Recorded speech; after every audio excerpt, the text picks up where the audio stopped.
자, 두 번째 키워드입니다. 두 번째 키워드는 재벌과 수구 기득권 세력을 보내버린다는 바로 그 벌암상조 아니고 김상조. 김상조. 예. 김상조 공정거래위원장의 인사청문회가 열렸는데 저는 이렇게 규정을 하고 싶어요. 반전 청문회. 청문회 하기 전에는 언론들이 막 싸대가지고 이게 진짜 의혹이 있는 건지 없는 건지 진짜 이렇게 김상조가 생각보다 그렇게 우리 생각처럼 그렇지 않은데 뭐 이렇게 생각했던 사람들이 봤을 때 김상조 공정거래위원장의 청문회는 어떤 느낌이었냐면은 청문회 안 하면 어쩔 뻔했지? 반전이 되게 많았어요. 김상조 낙마시켜야 된다고 하는 자유한국당과 언론들의 어떤 서로 간의 짬짬이 같은 것이 느껴지고 예. 계속 뭔가 이렇게 의혹을 제기되니까 심한 경우 그거잖아요. 너 강남 살잖아. 부동산 투기 의혹 있다 이런 거잖아요. 강남 살면 다 투기. 예. 그 인간들 머릿속이 참 신기합니다, 진짜. 본인들이 그러니까. 그렇죠, 그렇죠. 본인들이 그렇게 알고 있으니까 그렇게 생각하는 거예요. 누가 차 몰고 다니면 저건 돈 안에 의혹이 있다. 뭐 훔친 차일 수 있다. 뭐 그런 방식이었던 거죠. 그 김성조 후보자가 차 갖고 다니는 것도 사과했잖아요. 청문회에서. 그러니까요. 예, 40대 때까지는 버스 타고 다녔는데 나이가 조금 드니까 뭐 그 앞에 이런 말 붙였어요. 말씀드리긴 죄송한데 나이가 들다 보니까 걸어 다니고 이러는 게 버거워서 못 하겠더라. 그래서 차를 샀다. 차를 갖고 다닌다. 그리고선 그 차를 갖고 다니는 거에 대해 죄송하게 생각한다. 아니, 1년에 1억 정도 보시는 분이 그 차 타는 게 왜 미안한 거예요? 뭐냐면 23번 주차했다는 기록이 나와서 그러니까 무슨 말이냐. 무슨 대중교통을 타고 다니냐 당신이. 이게 왜 그런 거냐면 청문회가 열린다고 했을 때 김상조 파파미가 나왔었잖아요. 예. 우리 지난번에 방송에서 나왔던 김상조 교수가 대학에서 어떻게 하고 있는지 뭐 어떻게 버스를 타고 다니고 걸어 다니고 막 이런 거. 이 쟤네들 야당 자유당 애들이 그 파파미를 보고 올라 걸렸어. 그러고서는 주차 기록이 있어? 거짓말했네. 이렇게 나온 거야. 그러니까 걸어 다닌다는 사람이 차가 있어? 거짓말이야라 그랬더니 김상조 교수가 이제 그런 얘기를 한 거죠, 후보자가. 근데 걸어 다닌다고 했던 거는 그 제자의 지금 그 추억담. 거기서 과거. 나온 거잖아요. 근데 그게 10년 전 이야기예요. 왜냐하면 제가 그때 정도에 제가 CC 시절에 남자친구가 그 한성대 근처에 살았어요. 그래서 한성대 도서관에 종종 가서 공부를 한 적이 있었는데 공부요? 네, 공부를 했죠. 갔는데 거기가 그렇게 생겼어요. 굉장히 비탈지고 한성대 역 입구가 있잖아요. 4호선. 근데 거기가 한성대 입구가 절대 아니에요. 맞습니다. 거기서 마을버스를 타고 한참 가야지 됐는데 아니면 등산을 하든지. 네, 맞아요. 그래서 이분이 항상 그 마을버스를 학생들하고 같이 대기를 했다. 그 얘기가 있잖아요, 실로. 그러니까 자유당에서는 그 파파미 그 내용들을 보고 그게 과거에 예전에 벌어졌던 그 추억담인 거를 전혀 생각을 안 하고 현재하고 등치를 시킨 거예요. 그러니까 걸어 다니고 대중교통 이용 안 되는 사람이 왜 주차 기록이 있냐, 차는 왜 갖고 다니냐 이렇게 물어보니까 김상조 교수가 대답을 그렇게 한 거죠. 진짜 개똥 같은 것들 진짜. 자, 그러니까 지금 김상조 공정거래위원장의 인사청문회를 통해서 지금 드러난 것들 요점만 한번 정리 한번 해보시죠. 첫 번째, 음마아파트 위장 전입. 이것은 아내 치료 위해 실거주. 살지도 않는데 주소지만 옮겼다. 투기를 위해서. 요건데 청문위원들이 그런 식으로 이렇게 몰아갔었잖아요. 근데 그 상황에서 이렇게 보니까 정말 살았던 거예요. 더군다나 암에 걸린 아내를 치료하기 위해서. 더 이상 말을 못 하시더구만. 심지어는 청문회에서 뭐가 어떤 거였냐면은 미분양 돼가지고 하나 그늘진 아파트 하나 나왔는데 근데 복덕방이라고 했어. 이분이 계속 복덕방이라고 하는 거예요. 그러니까 이제 청문회 그 다음 라운드 쉬고 와서 하는 말이 오후 시간에. 네, 휴식하고 난 다음에 피드백이 들어왔는데 왜 복덕방이라 하냐고 항의를 했는데 그 다음에 바로 또 대답해서 복덕방이라고 한 거야. 그리고 주위에서 이제 난리가 난 거예요. 복덕방이라고 하지 말라고. 그래서 그걸 사과하고 막 그런 식의 사과는 좀 있었고요. 근데 재밌는 게 그거 질문자가 하는 말이 그런 거야. 하다가 질문 이렇게 해요. 왜 복덕방 앞을 지나갔어요? 이렇게 물어보는 거예요. 왜 부동산 앞을 지나쳤냐고. 그런 게 다 의혹이 되는 겁니다. 그리고 두 번째. 아파트 다운 계약서 작성. 이것은 위법은 아니지만 송구합니다. 실거래가 신고 의무화가 2006년부터인데요. 2006년 1월 달부터인데 이게 거래가 된 게 1999년이에요. 실거래가 의무화가 그 아파트 거래보다 한 7년 후에 일어난 일이잖아요. 예. 그러니까 불법이 아니야. 그리고 관행이라는 건 그런 거 있죠. 아마 그런 거 해보신 분, 명정님은 잘 아실 것 같은데. 예전에 그 90년대, 2000년대 초반까지만 해도 부동산을 거래할 때 특히 집을 매매할 때는 다운 계약서는 그냥 관행이었어요. 왜 그랬냐? 누구나 다. 누구나 다. 어. 있건 없건을 떠나서 왜 그랬냐 하면 내가 집을 1,000만 원에 샀는데 집값이 올랐어요. 이 1,000만 원이라는 기준이 뭐 언제건 상관이 없어요. 네. 그래서 집값이 올라서 계속 오르니까 집값이 2,000만 원이 됐어요. 그러면 내가 1,000만 원에서 산 거와 2,000만 원에서 2,000만 원으로 팔았어요. 그럼 차액 1,000만 원에 대해서 세금을 내야 되잖아요. 양도소득세가 굉장히 셌었어요 그때. 그래서 누구나 다 이거를 1,100만 원이나 1,200만 원으로 낮춰버린 거예요 매매가를. 매매라고 하는 게 쌍방이잖아요. 쌍방 거래니까. 그러니까 내가 나는 정상적으로 하고 싶어도 우리 실거래가로 합시다 그럼 상대방한테 미친놈 소리 듣는 거예요. 그러니까 내가 집을 살 때 실거래가로 계약서를 써주세요 그러면 파는 사람이 안 팔아요 그래요. 그땐 그랬어요. 왜냐하면 세금이 많이 나오니까 안 팔겠다고 해버려요. 그래서 그때는 누구나 다 그냥 그 다운 계약서는 기본이었어요. 근데 자유당 의원이 계속 이렇게 묻죠. yes, no 둘 중에 하나로 대답하라고. 계약서 썼냐 안 썼냐 다운으로.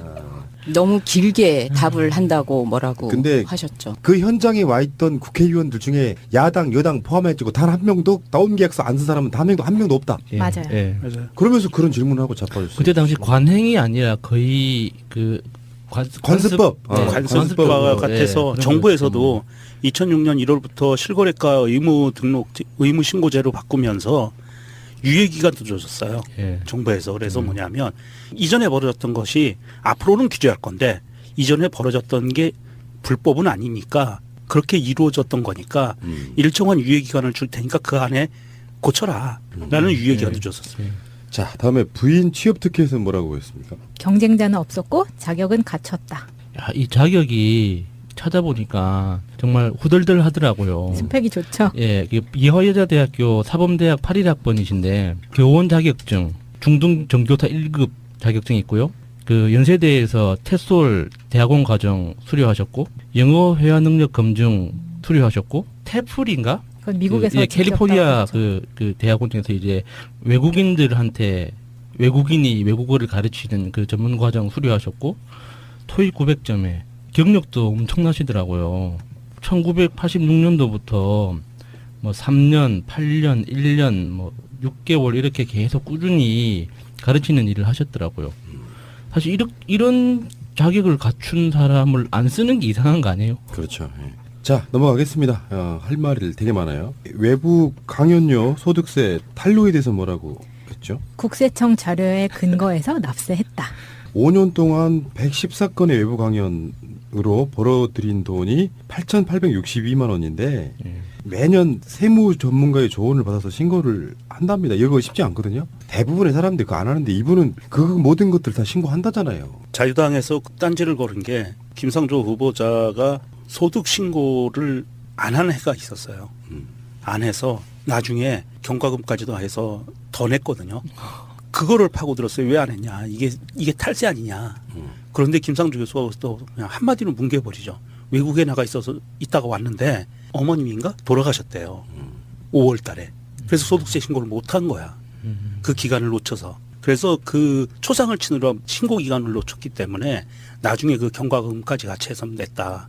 그러니까 탈세가 아닌 거예요. 뭘 내야 되는데 자기 돈이 없거나 사정이 있어가지고 늦게 내면 그것은 탈세가 아니고 그렇죠. 연체예요, 연체. 자, 그런 식인 거고. 그러니까 이분은 이것도 내가 보기에 미친 준비성 같은 느낌 안 드세요? 배웠던 제자들 이야기를 들어보면 공정거래위원회 직원들이 정말 피곤해질 것 같더라고요. 보통 그 공직사회가 보면 직급이 올라갈수록 자기가 할 일을 다른 사람한테 미루잖아요. 그래서 일을 했는지 안 했는지만 확인하잖아요. 근데 김상조 교수님은 이렇게 타고나기를 자기의 할 일은 스스로 하는 이게 완전히 뼛속 이렇게 깊이 박혀 있는 분이어가지고 그 부하 직원들도 다 각자 자기가 해야 될 일을 철저하게 해야 될 거 아니에요. 그러니까 기존의 공직 분위기하고는 많이 달라질 거기 때문에 정말 힘들 것 같아요. 알겠습니다. 다음 신용카드에 대해서는 뭐라고 했습니까? 신용카드 사용 신고 금액이 0원. 이것은 소득 공제 기준이 안 넘어서 0원이라고 해명했습니다. 저도 해명해야 될 게 있어요. 김상조 후보자가 언론에 막 여러 가지 이야기가 나올 때 신용카드를 안 쓰는 게 아니냐 의혹을 제기했다.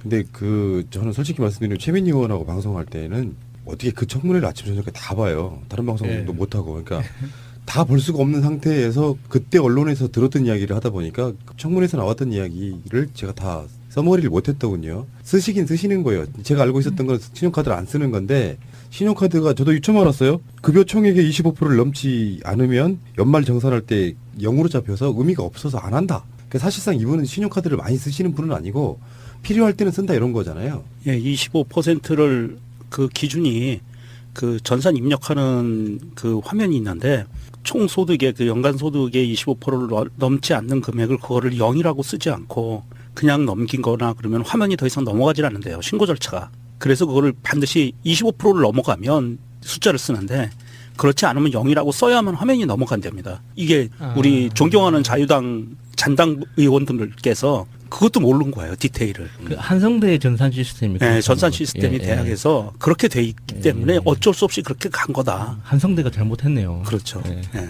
한성대가 잘못한 거죠. 근데 그 어제 청문회에서 어떤 감동적인 장면은 그거였어요. 일주일에 100시간 정도 일을 하신대요. 그게 가능할까요? 저 노동권 예. 보호 차원에서 좀 이거 강제적으로 일을 좀 덜하게 만들어야 되는 거 아니에요? 곰 PD님도 비슷하지 않아요? 아니 하루에 10시간 일해도 일주일에 70시간밖에 안 되잖아요. 예. 10시간씩 일하는 사람도 일 많이 하는 거잖아요. 예, 정말 많이. 하루에 8시간 하는 예. 게 보통이라고 하면 근데 거기에 30시간을 더 하는 거야. 10시간씩 한다고 줘도. 그래서 돈 쓸 시간이 없다. 이거는 뭐 그래서 그런 생각이 들었어. 그 청문회도 국회의원들의 일이잖아요. 니들이 김상조만큼만 열심히 일했으면 국가 발전 엄청 했겠다 이런 생각이 들더라고. 그 청문회 수당도 따로 나옵니다. 그러니까. 자, 빨리 진행하겠습니다. 그 외부 시민단체 겸직에 대해서는 한성대 총장이 증인으로 나와가지고요. 거기 그걸 딴지를 거니까 이게 비영리 단체라 문제가 없다 이렇게 이야기를 했고요. 깔려고 증인 신청을 했는데 그 증인이 후보자를 굉장히 유리한 쪽으로 증언을 해줘 버려. 네, 그랬어요. 그런 방식인 거예요. 자, 다음에 이거 중요합니다. 이게 굉장히 민감할 수 있는 건데 참 이것도 반전이었습니다. 논문 자기 표절. 이 사안은 승인 받고 게재를 했지만 그래도 송구합니다라고 해명하셨죠. 그러니까 본인이 자기 논문을 자기가 표절했다는 이야기잖아요. 정확하게 이야기하면 자기 표절이 아니라 어디 한 곳에 그 발표한 논문은 거기서만 그 다루게 돼 있는데 다른 학술지에 게재를 해도 되느냐라고 그 학술지에 승인을 받고 다른 학술지에 발표를 다시 하신 거예요. 그거는 뭐 불법도 아니고 이렇게 다 양쪽 조직에서 이렇게 허가를 받고 한 거기 때문에 아무 상관이 없는 거죠. 근데 이제 꼬투리를 잡고 싶은 사람 입장에서 보면 너 똑같은 논문 2번 발표했어. 그런 거죠. 그 이때 자유당 의원이 계속 그 한성대 총장한테 압력을 넣어요. 이거 인사위원회 회부하실 거냐고. 그렇게 가더라고요. 뭐 무슨 문제가 있어야지. 그러니까 국회의원이라고 하는 것도 자기들 나와바리에서는 나름대로 이렇게 존경받는 인물들일 거 아니야. 예. 자기들이 TV로 생중계되는 그런 청문회에서 말이 씹혔거나 굉장히 민망한 상황이잖아요. 거기서 물러서면 되게 이상하잖아. 그러니까 아까 말한 그 부동산업을 왜 지나갔냐 같은 말이 나오는 거예요. 뻔히 듣고도 그냥 알겠습니다 하면 되는데 이상한 사람들이고. 아들 군복무 특혜에 대해서는요? 자료 접근이 어려워서 확인이 불가했다라고 해명하셨습니다. 여기에 이제 뭐 소총병에서 배치됐다가 행정병으로 갔다는 거하고요. 그다음에 휴가가 너무 많이 나왔다는 것도 의혹인데 김상조처럼만 살라고 해요. 김상조처럼 살라고 해. 군대 가면 행정병으로 되는 경우가 우리 때는 어떤 경우였는지 아세요? 학력이 좀 높은 사람들. 학력이 높고 예. 똑똑한 사람. 예. 그리고 글씨 잘 쓰는 사람들. 제가 그랬거든요. 그러니까 특수부대였고요. 우리는 행정병 개념이 거의 없었어요. 일과 끝나고 내 업무 처리하고 똑같은 훈련을 받았는데 뭐 죄송하지만 그 당시에 우리 부대에 대학교 재학 중인 사람이 거의 2-3명밖에 없었어요. 예, 저도 그랬었어요. 예. 비슷해요. 예. 우리 아버지는 백을 부릴 수 있는 사람이 아니었어요. 예. 병석에 누워 계셨는데 나도 특혜 의혹이 있는 거예요.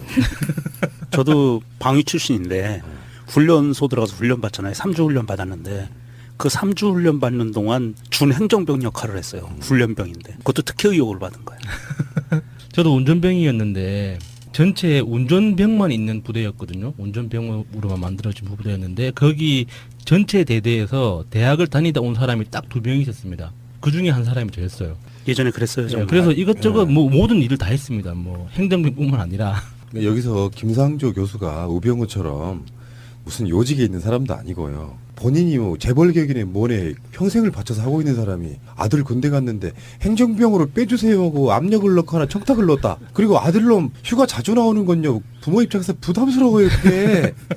그걸 특혜라고 말하면 어떻게 이 사람들 군대 안 갔다 와서 시스템을 모르는 거야. 그러니까 이 바보들인 게 김상조 이 후보자가 나 김상조인데 우리 아들 좀 잘 봐주세요. 그럼 그 아들이 잘 봐질 것 같아요. 우리 대한민국에서. 아니 뭐 군대를 뺀 것도 아니고. 거의 뺑뺑이 돌아요. 그 아들은. 네. 김상조라는 이름 팔면 취직도 안 되고 대기업에. 그러니까 좀 답답한 게 이제 이게 이런 식인 거지. 자유한국당이나 이런 쪽 의원들 입장에서는 시간과 공간을 초월해가지고 김상조 후보자가 차후 2017년도에 탄핵에 의해서 새롭게 태어난 문재인 정권의 공정거래위원장이 될 걸 미리 알고 몇십 년 전에. 네, 알고 거기에 대한 청탁을 하는 거예요. 이런 아니 지들이 그러니까 다 그런 줄 알아요. 그러니까 이게 말도 안 되는 거고요. 아버지가 설사 우병우라고 해도 자기 자식이 휴가 자주 나오는 거는 그렇게 바람직한 일이 아니에요. 부모들은 자식들이 내가 봤을 때 휴가 자주 나오는 건 내가 해봐서 알잖아. 저는요 첫 휴가를 상병 저호봉 때 나왔어요. 1년 지나서 14개월째인가 13개월째 나왔는데 특혜네. 그것이 진짜 특혜지. 부모 입장에서 못 나오게 막았을지도 몰라. 그러니까. 이런 거는 좀 그 사람들 중에 한두 놈만 똑같은 방식으로 한번 털어봤으면 좋겠어. 얼마나 개털리나 한번. 자, 하나만 더 해보겠습니다. 9번째, 20년 20년간 외부 연구비, 사회이사, 용역을 일절 거부한 산무 김상조. 이건 정말 대단한 것 같아요. 20년 동안 하나도 안 했다는 건 뭔가 신념을 가지고 있었다는 뜻이잖아요. 김상조 후보자는 그렇죠. 이 외부 연구비라는 거는 두 종류잖아요. 대기업으로부터 받는 것과 정부로부터 받는 것. 이 두 개를 안 했다는 거고 사회이사는 그냥 이름만 걸어놓고 돈 받는 예. 통로이기 때문에 그것도 안 했고 유급 사회이사. 그다음에 용역도 이거는 뭐 우리 4대강 때 많이 봤잖아요. 용역 많이 받아가지고 해쳐 드시는 것들. 그런 것들을 다 거부한 그만큼 깨끗하게 사신 분이고요. 이런 사람을 털어서 뭘 어떻게 하겠다는 건지 모르겠어요. 보통 교수들이 외부 연구비 이거 확보하기 위해서 거의 사활을 걸다시피 그럼요. 예, 거의 영업을 영업을 것처럼 다니죠. 하는데 예. 이런 걸 전혀 안 하셨다는 거는 정말 실력만으로 승부하셨다는 거잖아요. 그러니까 전에도 제가 잠깐 얘기한 것처럼 김상조 교수가 삼성전자 주식도 한 주 갖고 있고요. LG전자도 한 주 갖고 있고 현대자동차도 한 주 갖고 있고 이렇게 주식을 갖고 있어요. 한 주씩. 예. 주주 권리를 행사하기 위해서 주식들을 하나씩만 갖고 있거든요. 그러니까 털어봐야 털 게 없어요. 이 사람은. 김상조 교수가 준 어떤 반전이잖아요. 이 청문회 열리기 전에는 그 의혹 제기가 뭐 너무나 도가 지나쳐가지고 이거 좀 어쨌든 간에 7일날 이게 현충일 지나고요. 7일날 강경화, 김동연 이 두 후보자에 대해서 지금 또 청문회가 열리는데 강경화 후보자는 또 얼마큼 반전이 있을지 언론들이 거의 처럼 만들어놔 버렸잖아요. 지금 이미지가 엄청 나빠졌는데 어떤 반전이 있을지 궁금하고요. 나온 의혹들 중에 그런 보도도 있어요. 중앙일보가. 김상조 교수가 불을 질렀다. 그 기사 혹시 보셨어요?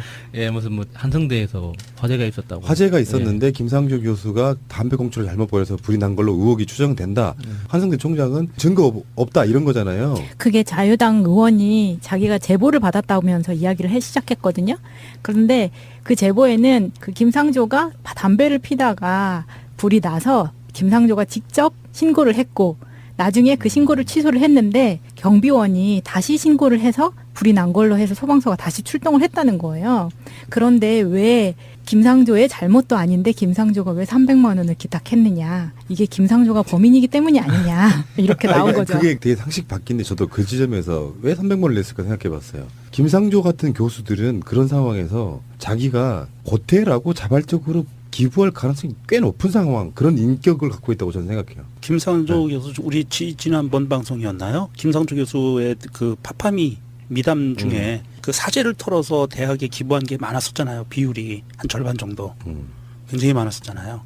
그런 거죠. 그 300만 원 기탁하고 이런 것들이 다 사재를 털어서 학교에 기부하는 행위 중에 하나죠. 그런 것들을 보고 자기들은 해본 적이 없기 때문에 네가 불냈으니까 300만 원 냈지. 불냈으면 600만 원을 다 냈겠죠. 이석현님의 트윗을 하나 소개시켜드리겠습니다. 김상조 청문회 소감 1번. 세상에는 돈 쓸 시간도 없이 일하는 사람도 있다는 것. 2번. 헐뜯 길수록 진가를 발휘하는 청문회 후보도 있다는 것. 3번. 야당이 미리 찍는 낙인은 앞으로도 믿어서는 안 된다는 것. 이렇게 올려주셨네요. 맞습니다. 그러니까 우리 귀가 굉장히 얇았던 것을 반성도 한번 해봐야 되는 그런 거고요. 언론 믿지 말자가 지금 더 공고해지는 것 같아요. 네. 이제 언론 프레임에는 시민들이 더 이상 그렇게 쉽게 넘어갈 것 같지 않고요. 예. 하나만 더 소개해드리겠습니다. 오늘 올라온 건데요. 민병두 의원의 트윗입니다. 김상조 후보 멘탈이 대단하다. 어젯밤 10시 30분까지 청문회하고 오늘 오전 9시부터 오후 늦게까지 학생들을 보강했다고 한다. 와. 보통 같으면 스트레스 푼다고 환장할 텐데 청문회 때문에 주중 휴강 보충이라 참 강한 책임의식, 강한 공정거래위원장 정말 기대된다. 이렇게 올려주셨습니다. 이제 지금 당연히 휴식하지 않을까요? 그럼 빨리 끝내셔야죠 지금. 6월 좀 지나면 대부분 다 종강하고. 거의 학기 말이죠 지금. 그러니까 빨리 바쁘시겠네.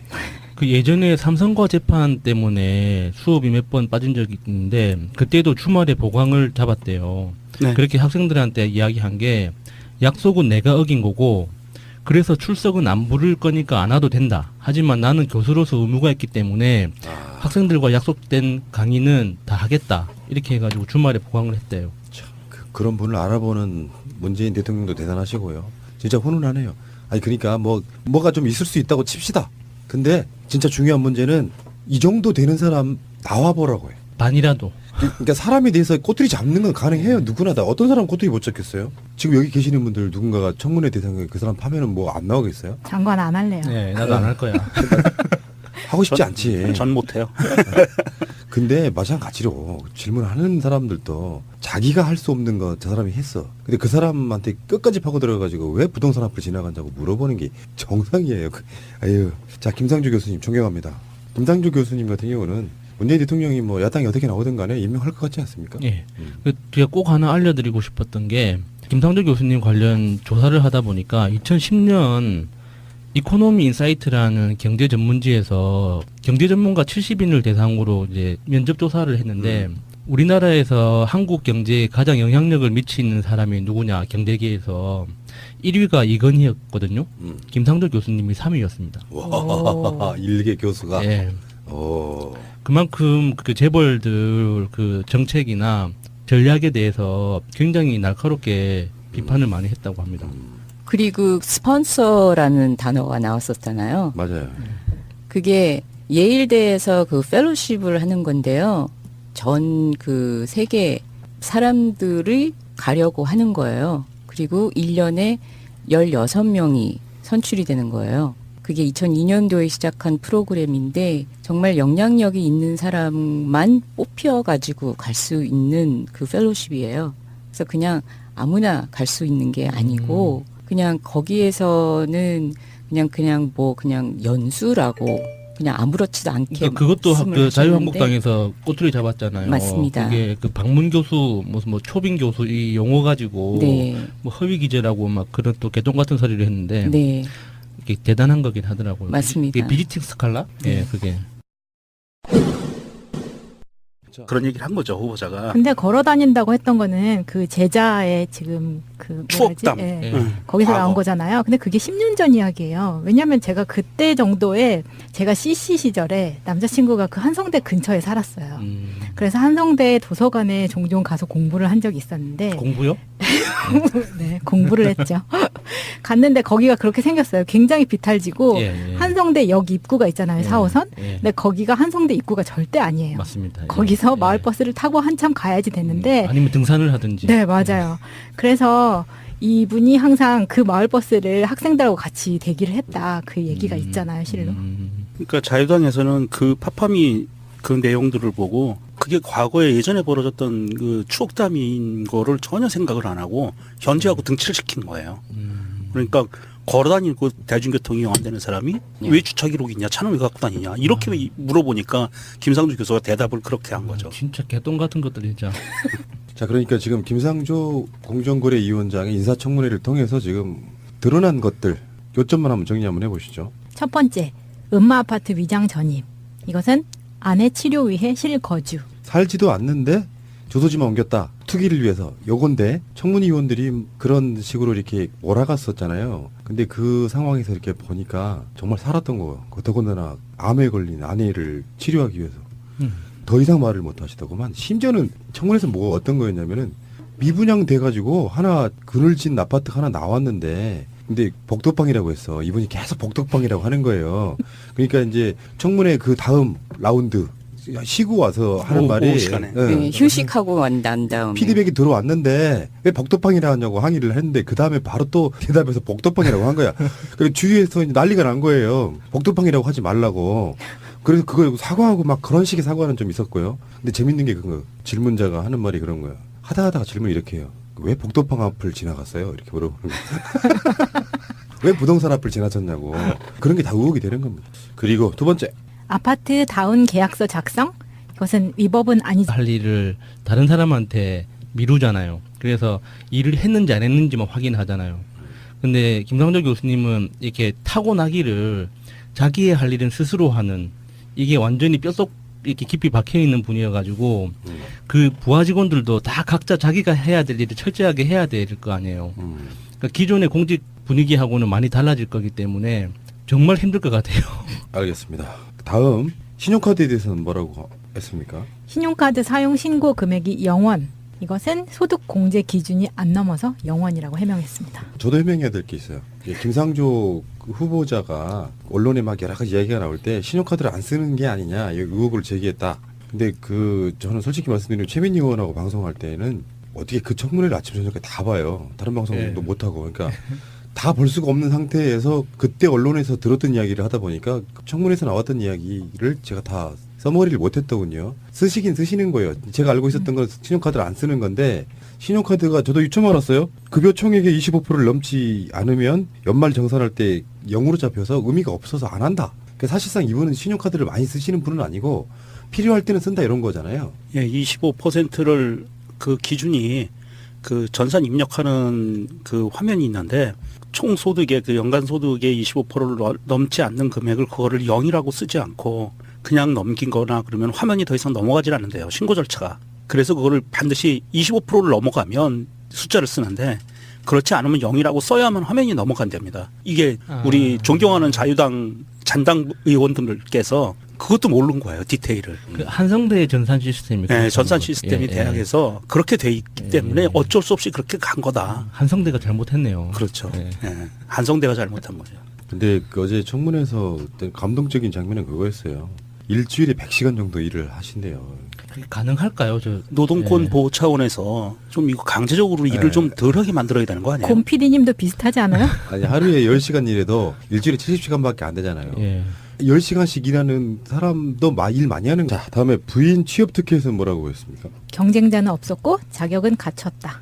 야, 이 자격이 찾아보니까 정말 후덜덜 하더라고요. 스펙이 좋죠. 예, 이화여자대학교 사범대학 81학번이신데 교원 자격증, 중등 정교사 1급 자격증이 있고요. 그 연세대에서 테솔 대학원 과정 수료하셨고 영어 회화 능력 검증 수료하셨고 테플인가? 그건 미국에서 예, 캘리포니아 지켰다고 그 대학원에서 이제 외국인들한테 외국인이 외국어를 가르치는 그 전문 과정 수료하셨고 토익 900점에 경력도 엄청나시더라고요. 1986년도부터 뭐 3년, 8년, 1년, 뭐 6개월 이렇게 계속 꾸준히 가르치는 일을 하셨더라고요.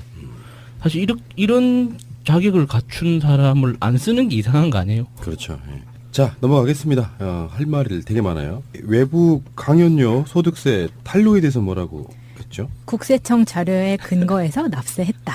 5년 동안 114건의 외부 강연으로 벌어들인 돈이 8,862만 원인데 예. 매년 세무 전문가의 조언을 받아서 신고를 한답니다. 이거 쉽지 않거든요. 대부분의 사람들이 그거 안 하는데 이분은 그 모든 것들 다 신고한다잖아요. 자유당에서 딴지를 걸은 게 김상조 후보자가 소득 신고를 안 하는 해가 있었어요. 안 해서 나중에 경과금까지도 해서 더 냈거든요. 그거를 파고들었어요. 왜 안 했냐. 이게 탈세 아니냐. 그런데 김상조 교수가 또 그냥 한마디로 뭉개버리죠. 외국에 나가 있다가 왔는데 어머님인가 돌아가셨대요. 5월 달에. 그래서 소득세 신고를 못한 거야. 그 기간을 놓쳐서. 그래서 그 초상을 치느라 신고 기간을 놓쳤기 때문에 나중에 그 경과금까지 같이 해서 냈다. 그러니까 탈세가 아닌 거예요. 뭘 내야 되는데 자기 돈이 없거나 사정이 있어가지고 늦게 내면 그것은 탈세가 아니고 그렇죠. 연체예요, 연체. 자, 그런 식인 거고. 그러니까 이분은 이것도 내가 보기엔 미친 준비성 같은 느낌 안 드세요?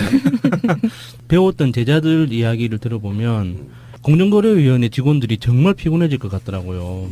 보통 그 공직사회가 보면 직급이 올라갈수록 자기가 하지만 송구합니다. 실거래가 신고 의무화가 2006년부터인데요. 2006년 1월 달부터인데 이게 거래가 된 게 1999년이에요. 실거래가 의무화가 그 아파트 거래보다 한 7년 후에 일어난 일이잖아요. 예. 그 불법이 아니야. 그리고 관행이라는 건 그런 거 있죠. 아마 그런 거 해보신 분, 명정님은 잘 아실 것 같은데. 예전에 그 90년대, 2000년대 초반까지만 해도 부동산을 거래할 때 특히 집을 매매할 때는 다운 계약서는 그냥 관행이었어요.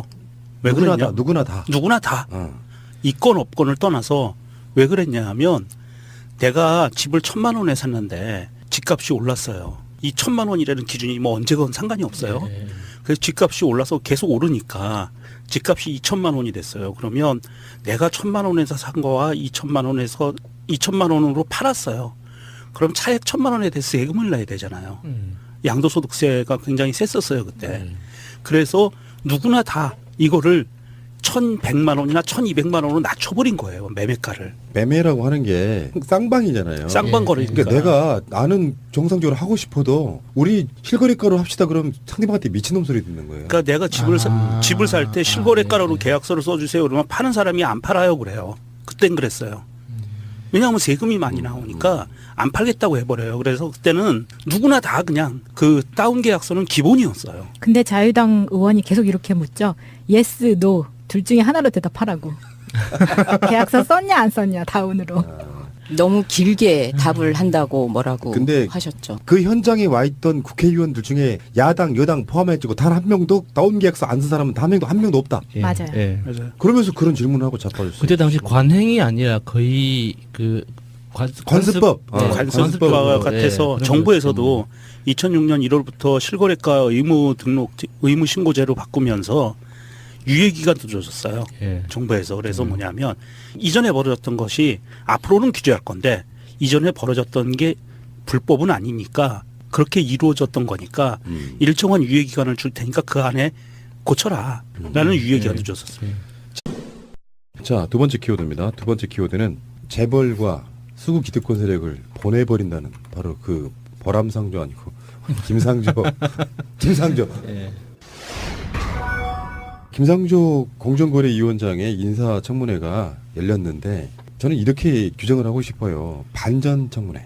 청문회 하기 전에는 언론들이 막 싸대가지고 이게 진짜 의혹이 있는 건지 없는 건지 진짜 이렇게 김상조가 생각보다 그렇게 우리 생각처럼 그렇지 않은데 뭐 이렇게 생각했던 사람들이 봤을 때 김상조 공정거래위원장의 청문회는 어떤 느낌이었냐면은 청문회 안 하면 어쩔 뻔했지? 반전이 되게 많았어요. 김상조 낙마시켜야 된다고 하는 자유한국당과 언론들의 어떤 서로 간의 짬짬이 같은 것들이 예, 느껴지고 분명히 있습니다. 예. 계속 뭔가 이렇게 의혹을 제기되니까 심한 경우 그거잖아요. 너 강남 살잖아. 부동산 투기 의혹 있다 이런 거잖아요.